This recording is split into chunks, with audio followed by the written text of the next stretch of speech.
body's internal environment changes, then we want to be able to adjust that so that we can stay within this normal range, if you will. Okay?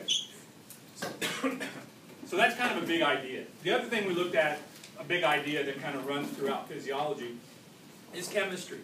I know it's very unromantic, but we're really just kind of sacks of chemicals and chemical reactions that are occurring in the morning, that allow us to carry out these kind of elaborate functions that we're going to want to try to understand. So at the kind of reductionist approach, we're going to have to reduce these things we're talking about down to cellular chemistry, because that is usually where a lot of these properties start or begin to emerge. So we want to have an appreciation for that. There is not, so if we were to talk about all of the chemistry that occurs inside of the body, we would call that metabolism. So I know you've heard the word metabolism before, but usually when we think of metabolism, we think of metabolism being like how our body uses energy. Or if you've got a high metabolism, you're using a lot of energy. A low metabolism, not much energy, right?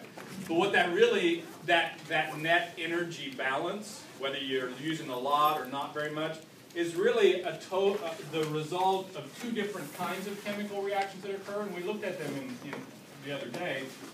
We said that there are anabolic reactions, so that would fall under the category of anabolism.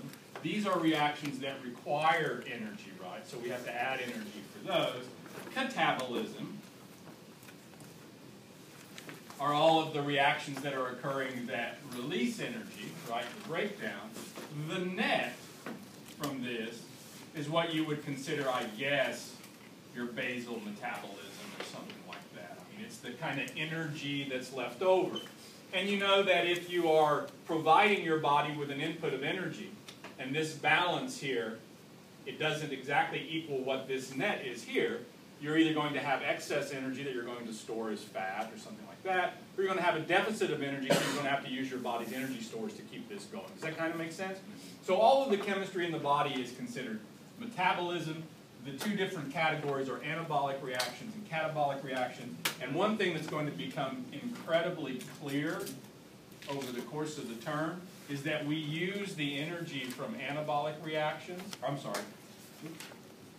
One of the things that's going to become incredibly clear, I'm going to get my arrows right here, throughout the term, is that as a reaction occurs in the body that releases energy, we don't let all that energy just dissipate, right? We use that to fuel these reactions that require an input of energy. So oftentimes, these two reactions here are coupled together. And one of the ways that we couple them together is by having an enzyme catalyze both reactions. The same enzyme catalyzes the breakdown reaction and the buildup reaction so that they can drive each other. They can occur simultaneously, and we can use that because, remember, we're trying to be efficient.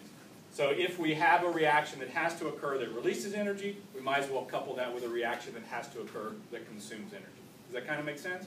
Again, it's just that way we need less energy. We need to take in less energy. So that's really what we're looking at. So all of these chemical reactions, every single one of them, any chemistry that takes place in the cell is catalyzed by an enzyme.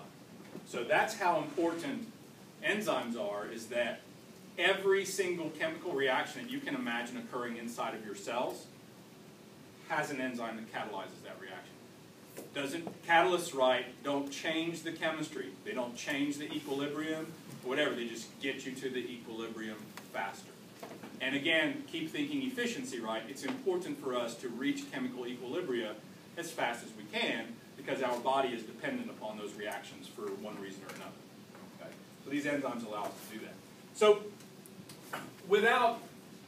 while there are only a couple exceptions,